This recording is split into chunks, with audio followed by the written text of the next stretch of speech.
कल से हो सकता है कि आपको जो फल सब्जी और जो अनाज मिलता है वो कुछ महंगा हो जाए, क्योंकि वो रिटेल में जितना स्टॉक होगा उन्हीं से उनको काम चलाना होगा। दरअसल थोक जितना भी मंडी है वो सब बंद होंगे, चाहे वो फल के हो, सब्जी के हो या खाद्यान्न के।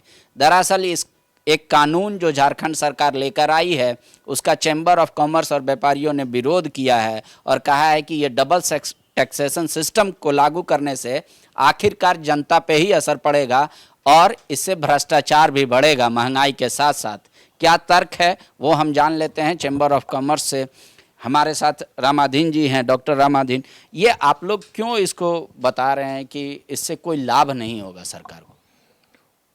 देखिए, अगर हम मोटा मोटी बात करें तो पिछले बहुत सालों से हमारे राज्य में ये टैक्स नहीं था। तो क्या कारण था नहीं था? बहुत सारा फायदा था, तभी तो नहीं था। सरकार करिए कि सिर्फ रघुवर जी हटाए थे, उससे पहले था? अभी भी जैसे उत्तर प्रदेश की अगर बात करें, नहीं पहले भी था, तो उसको हटाने के बाद में फायदा ज्यादा हुआ। अगर आप टोटल ट्रेजरी की अगर बात कर रहे हैं, आप टैक्स क्यों डालते हैं? पैसा कमाने के लिए ना। अगर ट्रेजरी की बात करें तो आपको इस टैक्स को डालने का जितना फायदा नहीं होगा उससे हजारों गुना ज्यादा नुकसान होगा।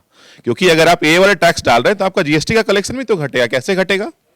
आपका व्यापार घटेगा। आज के दिन में वो टैक्स हटाने के कारण जो आपके यहाँ उतने नए चावल मिल खुले, उस चावल मिल के पास में सीधे किसान आते हैं, अपना धान बेच के जाते हैं।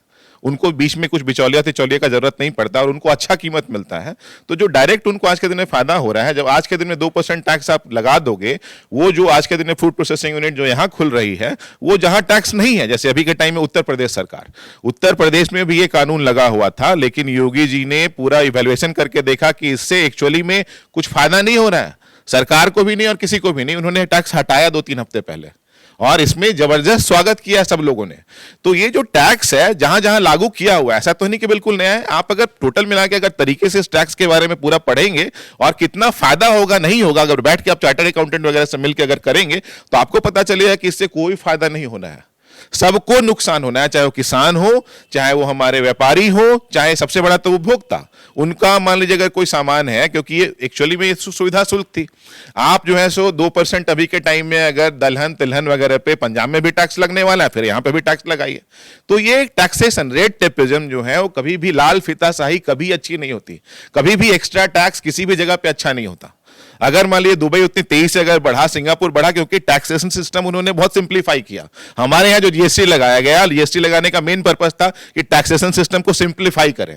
तो अब जब इतना अच्छा टैक्सेशन सिस्टम है, आपको अपना जीएसटी कलेक्शन उतना अच्छा हो रहा है, चीजें हटाने के बाद में आपका जीएसटी कलेक्शन उतना बढ़ गया है इस सब क्षेत्रों में, तो नया डाल के पुराने 2015 लेवल पे क्यों जाना चाहते हैं? क्या चैम्बर के पास कोई आंकड़ा है कि जब ये हाँ, कानून था और जब हटा तो कितने राइस मिल नए लगे, कितने फूड प्रोसेसिंग प्लांट नए लगे, कितने को नौकरी मिला, कितना पैसा ज्यादा मिला राजस्व? है तो देखिए, डिटेल में तो बहुत नहीं है, लेकिन टोटल मिला के 73 के आसपास, हाँ लगभग 73 से 75 नए राइस मिल्स लगे हैं। और टोटल अगर इसके कारण अगर रोजगार की बात करें तो हर एक राइस मिल से उतने सारे रोजगार मिलती है। प्लस में किसान जो अपने हैं, जितने भी किसान सब सीधे राइस मिल्स को जाके अपना धान सीधे बेच सकते हैं, बीच में कहीं कुछ ले नहीं होती। उनको पहले जितना पैसा मिलता था उससे बहुत ज्यादा पैसा अभी मिलता है राइस मिल को सीधे बेचने से, उनको सुविधा होती है। तो अगर आप मान लीजिए सीधे आप मंडी में थोड़ा सा सुविधा की बात कर रहे हैं, लेकिन जब इन राइस मिलों का, क्योंकि 2% बहुत बड़ा अमाउंट होता है, 1 करोड़ का अगर आप जब ट्रांजेक्शन कर रहे होते हैं, 2 करोड़ कितना, 2% 2 लाख रुपया होता है। अगर एक पूरा ट्रक का अगर हम बात करें कि तेल का, तो अगर 50 लाख का अगर वो आपका तेल है, एक ट्रक तेल, तो उसका 2% कितना हो गया? 1 लाख रुपया। जब पूरे के पूरे जो होलसेलर्स जो होते हैं और बाकी होते हैं, उनका पूरा ट्रेडिंग ही होता है 0.51% के आसपास में। फिर आपको नए अपने स्टाफ रखने होंगे जो कि इस टैक्स के लिए डॉक्यूमेंटेशन करेंगे, बाकी करेंगे। किसी भी समय सरकारी कर्मचारी आएंगे जो आपसे पूछेंगे कि हाँ इतना हुआ नहीं हुआ। मंडी में अंदर घुसते समय अलग, मतलब एक तरह से इंस्पेक्टर राज आपको जगह जगह पे मिलेगा। तो हर एक लेवल पे, चाहे हम भ्रष्टाचार की बात करें, चाहे हम टोटल अपने ट्रेजरी में पैसे कलेक्शन की बात करें, चाहे हमारे यहाँ जैसे कि जो खुले हुए हैं तो बहुत लोगों को रोजगार मिलता है। अभी के टाइम में जो नया लास्ट बजट था और हमारी स्टेट गवर्नमेंट भी और सेंट्रल गवर्नमेंट भी फूड प्रोसेसिंग और फूड से रिलेटेड जितनी भी चीजें उसको ग्रो करने की कोशिश कर रही है। जब आप एक्स्ट्रा 2% और 1% टैक्स डालोगे तो आप नॉन कम्पिटिटिव हो जाओगे पड़ोसी राज्य से। उत्तर प्रदेश भी हमारा पड़ोसी राज्य है और बिहार भी हमारा पड़ोसी राज्य है। मतलब अगर वहां बना के जैम एक बोतल अगर 100 रुपए का पड़ेगा तो झारखंड में यहाँ महंगा पड़ेगा। सिर्फ उसी की नहीं, एक्चुअली में जब आप बात कर रहे थे कोई चीज ज्यादा महंगी होती है तो आपका चीज बनेगा ही नहीं। यहाँ जो बने हुए लोग हैं उनको वहां पे चूंकि सस्ता पड़ेगा, क्योंकि जब बहुत आप मास की बात कर रहे होते तो 1 या 1.5% पे ही काम होता है। जो प्रॉफिट होती है, जो ट्रांजेक्शन होता है 1-2% पे, आप 2% कोई चीज महंगा कर दोगे। अगर झारखंड की अगर हम बात करें तो एक खूंटी छोड़ के बाकी जितने भी जिले हैं 23 जिले किसी न किसी राज्य से सटे हुए हैं। अब सारे के सारे लोग कहीं ना कहीं जाएंगे। आपके यहाँ पे ओवरऑल जो व्यापार ही नहीं होगा तो आपको जीएसटी कहां से मिलेगा? सरकार का 2 तर्क है कि एक तो जो वहाँ पे मोटिया मजदूर काम करते हैं उनका शेड, पानी का व्यवस्था, या जो किसान आते हैं सब्जी और ये बेचने उसका पैकेटिंग मशीन लगाएंगे। दूसरी बात वो कह रहे हैं कि हम हमारे यहाँ जो दाल होता है, चतरा हुआ, पलामू हुआ, ये सब फ्री ऑफ कॉस्ट हो जा रहा है, मतलब मुफ्त का ले जा रहे हैं। हमारे यहाँ सब्जी सर्वाधिक होता है, तो बोले इससे अगर कुछ राजस्व आ जाता है तो इसमें नुकसान किसी का नहीं होगा। नहीं, नुकसान कैसे नहीं है? द मोमेंट लाइक उसके बाद फिर आप कोशिश ये कर रहे हैं कि जो छोटा आदमी, जैसे कि जो इसमें 5 क्विंटल से ज्यादा किसी को है तो उसको लाइसेंस लेना होगा, उसको अपनी पेपर प्रोसेसिंग स्टार्ट करनी होगी। तो अभी जो व्यापार जितना सुगमता से हो रहा है, आप उसके में हर्डल्स डाल रहे हैं ना, तो एक्चुअली में उनको फायदा नहीं होने वाला, उससे उनको नुकसान होने वाला है। डर लग रहा है कि कोई भी आएगा। हर एक जगह पे अब अंग्रेजों के टाइम में क्या था, लाइसेंस राज चलता था। 1990 के पहले जब भारत में बात था, अगर मान लीजिए एक छोटा सा अगर कंप्यूटर बोलते हैं, राजीव गांधी के टाइम में जब इसमें बुलाना था तो 84 जगह से आपको परमिट लेना पड़ता था। आप किसी भी जगह पे परमिट राज स्टार्ट कर दीजिए, परमिट सब स्टार्ट कर दीजिए, उसके बाद अपने आप बिजनेस हो गया, बाकी सब चीजें हो गई, अपने आप डिक्रीज हो जाती है। तो जो तरीका है उसमें बहुत सारा हमारे पास ऐसे फंड्स की कोई कमी नहीं है। 1% 2% डाल के आपको एक्चुअली में अगर आपको वहां पे आपको सही में सेट डालना है तो देयर वेरियस वे कि आप वहां सेट डाल सकते हैं। आपको कोई रोकने वाला है क्या? विधायक फंड है, सांसद फंड है, दूसरे तीसरे फंड है, कृषि जो विभाग है उसके तरफ से फंड आती है, तो आपको कौन रोक रहा है? अगर आप कुछ अच्छा करना चाहते तो आपको रोकने के लिए, लेकिन ये टैक्स डालेंगे तभी वहां अच्छा करेंगे, ये तो कोई मतलब ही नहीं है। अच्छा, एक तर्क और है सरकार का कि मान लीजिए कि बोल रहे हैं कि आप लोग कह रहे हैं कि इस कानून के खिलाफ कोर्ट में जाने का अधिकार नहीं होगा जो सरकार ने बनाया। सरकार करिए, उसकी नौबत ही नहीं आएगी। ऐसा थोड़ी होता है। मान लीजिए अगर पहला चीज तो ये कि ये जो एक दूसरा उनका तर्क है कि हम लोगों ने छोटे व्यापारी जो मान लीजिए पंडरा बाजार समिति से कहीं जाके खरीदते हैं माल और अपने दुकान में ले जाके बेचते हैं, और उनको महीने में 2 बार छूट दे दिया है कि बिना लाइसेंस के भी माल खरीद सकते हैं।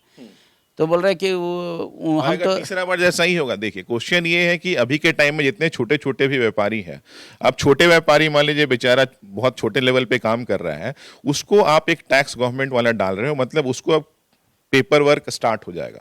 मतलब अभी अपना घर चला रहा है बहुत मुश्किल से, अब उसको एक नया चार्टर अकाउंटेंट चाहिए, नया कुछ ना कुछ कनेक्शन चाहिए टैक्स वगैरह से, जो उनकी ये कर सके, जो उनको भयादहन को रोक सके। तो ये तो एक सिर्फ तरीका है, ये सिर्फ एक एस्पेक्ट है जिसमें कि आपके व्यापारी और आपके किसान परेशान हो रहे हैं। अरे दूरदृष्टि में देखिए ना, आपके यहाँ पे फूड प्रोसेसिंग यूनिट नहीं लगने वाली है। आपके जो आज के दिन में जो राज्य में पहले से जो है नॉन कॉम्पिटिटिव होने के कारण उनका पलायन हो जाएगा।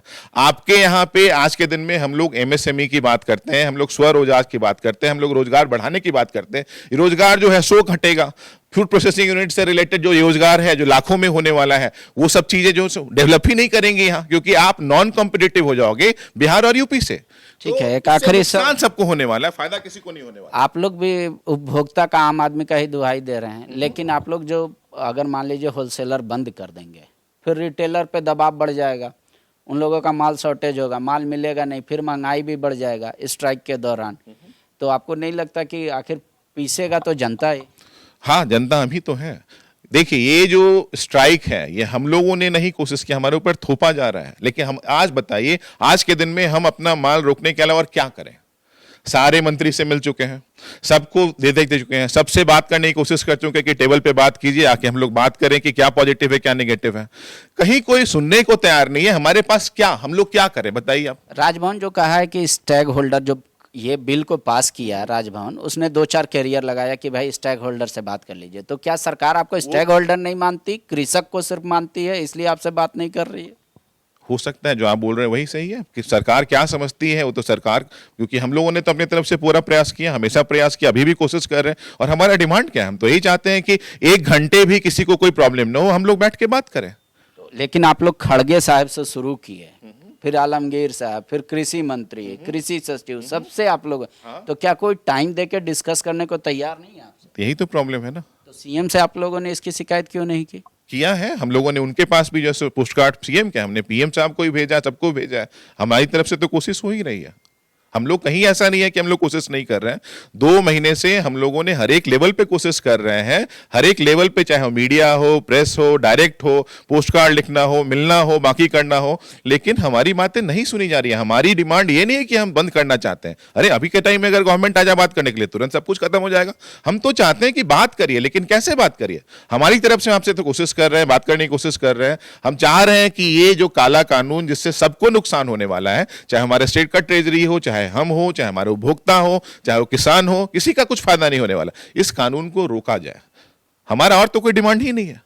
शुक्रिया। तो व्यापारी कह रहे हैं पिछले 2 महीने से, जब से ये दिसंबर से कानून पास हुआ, तब से हम लगातार कोशिश कर रहे हैं कि इसके जो जिम्मेदार लोग हैं या जो इसमें संशोधन कर सकते हैं या रोक सकते हैं इस कानून को, सब जगह हमने दरवाजा खटखटाया, किसी से बात संभव नहीं हो पाया। 1 दिन के बाजार मंडी पूरा अगर बंद होगा झारखंड का, तो लगभग 100 करोड़ का कारोबार प्रभावित होगा इससे। आप इसका आकलन कीजिएगा। व्यापारी कह रहे हैं कि कल से जो बंदी हमारी अनिश्चितकालीन है, ये हमारी इच्छा नहीं है, ये हम पे जबरदस्ती थोपा जा रहा है, क्योंकि हमारे पास कोई ऑप्शन नहीं है अपनी बात सरकार तक पहुंचाने की। शुक्रिया। बायोम ने दिए हैं नीट 2022 के Jharkhand toppers. Class 8, 9, 10, 11th and 12th के स्टूडेंट्स के लिए आ गया है बायोम टैलेंट रिवॉर्ड एग्जामिनेशन, जहां उड़ान एडमिशन स्कॉलरशिप में पाएं up to 1.25 crore discount and up to 100% scholarship in classroom program along with cash prize and reward. बायोम, हीनू एवं नगरा टोली, Ranchi. thefollowup.in. Like, share and subscribe. www.thefollowup.in